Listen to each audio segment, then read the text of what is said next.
करते हैं भाई आप? हम मांगते रहते हैं, मांगते रहते हैं। हमारे बड़े भी मांगते हैं। अच्छा, फिर टॉपिक भी मेरा यही है कि हमारे जो प्राइम मिनिस्टर हैं इस टाइम काकड़ साहब, वो जा रहे हैं यूएई में और वहाँ पे वो हेल्प के लिए जा रहे हैं कि पाकिस्तान की जो इस टाइम कंडीशन है थोड़ा बहुत हेल्प किया जाए। कि इंडिया के जो प्राइम मिनिस्टर हैं वो भी दुबई जा रहे हैं, लेकिन वो डिस्कस करने जा रहे हैं जो ग्लोबल इन्वायरमेंटल चेंजेस हैं उसके ऊपर बात करने जा रहे हैं। उनका जो विजिट है उसमें और हमारे विजिट में क्या फ़र्क होगा? हमारी इकोनॉमी जो है ना बहुत ज़्यादा ड्रॉप हो चुकी है, तो मैं कहता हूँ पाकिस्तान को जहाँ से भी कर्जा मिले, इवन के श्रीलंका भी दे रहा हूँ ना, हालांकि वो खुद बैंकरप्ट हो चुका है, पाकिस्तान जाएगा उसके पास। अच्छा, श्रीलंका भी दे हाँ, जाएगा? श्रीलंका भी दे, वो जाएगा लाजमी। जब तक पाकिस्तान सूदी कर्जे लेता रहेगा, ये लोगों से भीख मांगता रहेगा, हमारे जो प्राइम मिनिस्टर हैं इनको चाहिए अल्लाह से मदद मांगे, ना कि अल्लाह से जंग करें। लेकिन मेडिसिन के अलावा वो स्किल में हमसे बहुत आगे चले गए हैं। वो हार्ट ट्रांसप्लांट पे चले गए हैं। पाकिस्तान में कोई भी ऐसा इंस्टीट्यूट नहीं है जो हार्ट ट्रांसप्लांट कर रहा हो। ये जो फैमिली है, मतलब अगर आपके फादर की बात करें, वो आई थिंक जैसे आप बता रहे हैं वो फिर इंडिया से माइग्रेट हम अमृतसर से माइग्रेट करके आए थे। अल्हम्दुलिल्लाह मेरा जो हमारी फैमिली है, मैं अब उसकी तरफ नहीं जाना चाहता। यानी कि अच्छे हम खाते पीते थे, यहाँ आके हमें बहुत सारी कुर्बानियाँ देनी पड़ी हमारी फैमिली को। और अभी वहाँ पे रिलेटिव्स मौजूद हैं। देखिए भाईजान, ये जो भीख मांगने वाले होते हैं ना, इनकी कहीं भी इज्जत नहीं होती। और जब से हमने होश संभाला है ना, कभी आईएमएफ के चक्कर में, तो कभी मेरा खुला पैगाम है, यानी कि मैं गुजारिश करना चाहता हूँ और आला ओहदेदारान जो हमारे मुल्क को लीड करने वाले लोग हैं, क्या कर रहे हैं ये लोग?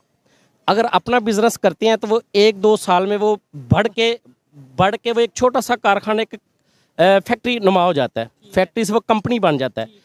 क्या इतने ये बेहिस लोग हैं कि ये पाकिस्तान को चला ही नहीं पा रहे? नहीं, बिल्कुल डिफरेंस आ गया। इंडिया ने तो हमें बहुत पीछे छोड़ दिया है। वो सिर्फ ट्रेड में नहीं, सिर्फ मेडिकल की फील्ड में नहीं है।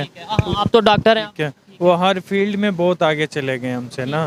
कब तक हम ये हेल्प लेके या मतलब इस तरीके से अपना गुजारा कर सकते सर, शाहरुख खान का डायलॉग है, जब तक है जान, जब तक है जान, तब तक हेल्प मांगे? तब तक हेल्प मांगेंगे, क्योंकि हमारा उसके बगैर गुजारा नहीं है। हमारे इधर कोई बिजनेस नहीं चलता है। इधर कोई देखें, अगर कोई स्टेप उठाता है, कोई गरीब आवाज़ उठाता है, सपोज मैं भी आवाज़ उठाता हूँ, तो रात को वीगो आया होता है। सीधी सी बात है। आप देखें ना, एलओसी के ऊपर हमारी मुसलमान माओ के बेटे शहीद हो जाते हैं ना। उसमें देखें, उसमें हम ये कह सकते हैं हमारे फौजी जवान शहीद हो जाते हैं या उनकी जाने जाती है। जब हम मुसलमान, हर चीज़ देखें, पाकिस्तान सिर्फ मुसलमानों का नहीं है, यहाँ पे हिंदू कम्युनिटी भी है, यहाँ पे सिख भी है, यहाँ पे क्रिश्चियन भी हैं। हम हर चीज़ में अगर इस्लाम मुसलमान लाएंगे तो दूसरे ये सोचेंगे कि क्या ये मेरा मुसलमान नहीं, मेरा पाकिस्तान नहीं है। आप यकीन करें, जितने भी यानी कि गैर मुस्लिम लोग हैं, सिख हैं, वो ईसाई हैं, अपना हिंदू हैं, जो भी जितने भी गैर मुस्लिम, आप यकीन करें, आप यहाँ पे इस्लामी निज़ाम नाफिज कर दें, अल्लाह के फजलो करम से उनको यहाँ पे इस्लामी निज़ाम में बेहतरीन तहफ़्फ़ुज़ है। यानी कि हमारा जो तहफ़्फ़ुज़ है या नहीं है, जो इक्विपमेंट हैं, फैसिलिटीज़ हैं, जो इंडिया में जो चीज़ें गवर्नमेंट प्रोवाइड कर रही है, as a government, as a nation हम फेल होते जा रहे हैं। वो हम चीज़ें नहीं प्रोवाइड कर सक रहे उस हिसाब से जो आजकल जिस लेवल पे रिसर्च चली गई है, मेडिसिन चली गई है। ठीक है, जय हिंद।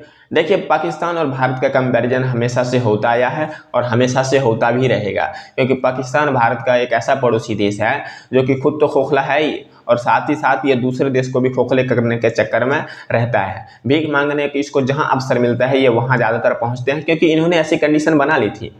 70 के दशक तक ये तो भारत से भी आगे था, और भारत की स्थिति ऐसी थी कि भारत भी ज़्यादातर जो है दूसरे पर निर्भर रहते थे हर चीज़ के मामले में, कि ये अगर हमने इस देश से दुश्मनी ली तो हमारा ये रोक देगा, वो रोक देगा। लेकिन इस समय 2023 में पाकिस्तान और भारत का कंपैरिजन देखा जाए तो पाकिस्तान का ग्राफ जहाँ बहुत नीचे है तो इंडिया वैसे ही बहुत ऊपर आ गया, हर चीज़ में आगे आ गया है।